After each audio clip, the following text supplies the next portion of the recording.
ಸರ್ವೇ ಭವಂತು ಸುಖಿನಃ. ಇಂದಿನ ಭಕ್ತಿ ಸಂದೇಶವನ್ನು ನೋಡೋಣ. ಯೇಹಿ ಸಂಸ್ಪರ್ಶಜ ಭೋಗ ದುಃಖಯೋನಯ ಏವತೆ ಆದ್ಯಂತವಂತ ಕೌಂತೆಯ ನ ತೇಷು ರಮತೆ ಬುಧಃ.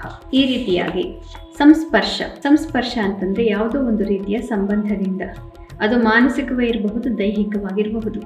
ಈ ಥರ ಸಂಬಂಧದಿಂದ ಉಂಟಾದಂತಹ ಒಂದು ಭೋಗ ಯಾವುದಿದೆಯೋ ಅದು ಯಾವತ್ತಿದ್ದರೂ ಕೊನೆ ಆಗಲೇಬೇಕು ಮತ್ತು ದುಃಖಕ್ಕೆ ಎಡೆಗೊಡಲೇಬೇಕು. ಯಾಕೆ ಅಂತಂದರೆ ಭೌತಿಕವಾದಂತಹ ಪ್ರಪಂಚ, ನಾವು ಬ್ರಹ್ಮಾಂಡದಲ್ಲಿ ಸೃಷ್ಟಿ ಆದಿಯಿಂದ ಅಂತ್ಯದವರೆಗೂ ಇರ್ತೀವಿ ಅಂದರೂ ಕೂಡ ಸೃಷ್ಟಿಯ ಅಂತ್ಯದಲ್ಲಿ ಪ್ರಳಯ ಕಾಲದಲ್ಲಾದರೂ ಅಲ್ಲಿ ಒಂದು ವಿಚ್ಛೇದ ಅನ್ನೋದು ಬರಲೇಬೇಕು. ಆದ್ದರಿಂದ ಸಂಸ್ಪರ್ಶಜ, ಒಂದು ಸಂಬಂಧದ ಆಧಾರದ ಮೇಲೆ ಉಂಟಾದಂತಹ ಯಾವುದೇ ಭೋಗ ಇದ್ರೂ ಅದು ದುಃಖದಲ್ಲೇ ಕೊನೆ ಆಗಲೇಬೇಕು.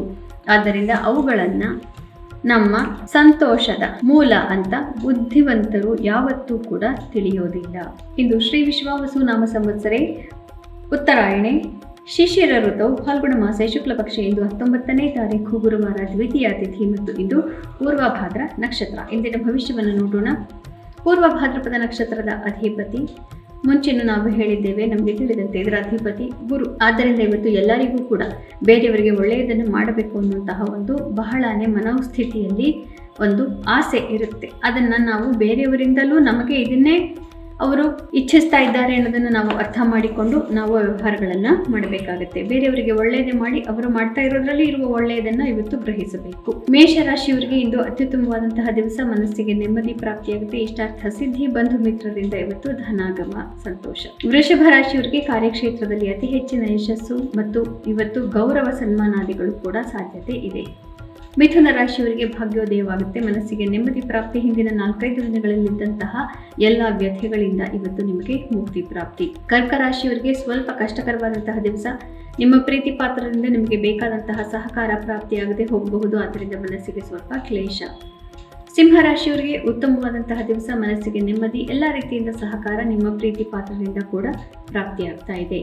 ಕನ್ಯಾ ರಾಶಿಯವರಿಗೆ ಉತ್ತಮವಾದಂತಹ ದಿವಸ, ಸಾಮಾಜಿಕ ಚಟುವಟಿಕೆಗಳಲ್ಲಿ ಜಯ ಪ್ರಾಪ್ತಿ, ಶತ್ರುಗಳು ಹಿಮ್ಮೆಟ್ಟೋದ್ರಿಂದ ಮನಸ್ಸಿಗೆ ಸಂತಸ, ಆರೋಗ್ಯದಲ್ಲಿ ಸುಧಾರಣೆ. ತುಲಾ ರಾಶಿಯವರಿಗೆ ಹಣಕಾಸಿನ ವಿಚಾರದಲ್ಲಿ ಸ್ವಲ್ಪ ತಲೆನೋವು ಜಾಸ್ತಿ ಆಗುತ್ತೆ, ಪ್ರೇಮ ಪ್ರೀತಿ ಪ್ರಕರಣಗಳು ಇತ್ಯಾದಿಗಳಲ್ಲಿ ಕೂಡ ಮನಸ್ಸಿಗೆ ಸ್ವಲ್ಪ ಕಷ್ಟವಾಗುತ್ತೆ. ವೃಶ್ಚಿಕ ರಾಶಿಯವರಿಗೆ ತಾಯಿಯ ಆರೋಗ್ಯ, ಸಂಸಾರ ತಾಪತ್ರಯಗಳು, ಆಸ್ತಿಪಾಸ್ತಿ ವಿಚಾರಗಳು ಇವುಗಳಿಂದ ಮನಸ್ಸಿಗೆ ಸ್ವಲ್ಪ ಕ್ಲೇಶ ಆಗೋದಿದೆ. ಇವತ್ತು ಒಂದು ದಿನ ಮುಖ್ಯವಾದ ಯಾವ ನಿರ್ಧಾರಗಳು ಬೇಡ.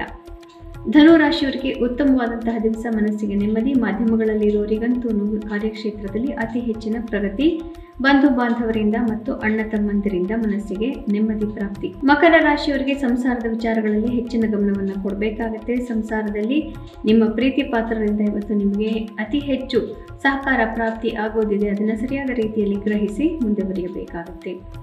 ಮೀನ ರಾಶಿಯವರಿಗೆ ಸ್ವಲ್ಪ ಕಷ್ಟಕರವಾದಂತಹ ದಿವಸ, ಮನಸ್ಸಿಗೆ ನೆಮ್ಮದಿ ಇರೋದಿಲ್ಲ. ಲೌಕಿಕ ವಿಚಾರಗಳಲ್ಲಿ, ಪಾರಮಾರ್ಥಿಕ ವಿಚಾರದಲ್ಲಿ ಅತಿ ಹೆಚ್ಚಿನ ನೆಮ್ಮದಿ ಪ್ರಾಪ್ತಿ, ದೊಡ್ಡ ಸಾಧನೆಯ ಸಾಧ್ಯತೆ ಜಾಸ್ತಿ. ಪುನಃ ನಾಳೆ ಭೇಟಿಯಾಗೋಣ. ಅಲ್ಲಿವರೆಗೆ ನಿಮಗೆ ತಿಳಿದೇ ಇದೆ, ಗೀತಾ ಶ್ಲೋಕಗಳ ಶ್ರವಣ, ಪಠಣ, ಮನನ, ಲೇಖನ ಯಾವುದು ಒಂದನ್ನು ಕೂಡ ಮಾಡಿದರೂ ಜನ್ಮಾಂತರದ ಪಾಪವನ್ನು ನಾವು ಕಳ್ಕೋಬಹುದು. ಶುಭಮಸ್ತು. ಶ್ರೀಕೃಷ್ಣ ಜಯ.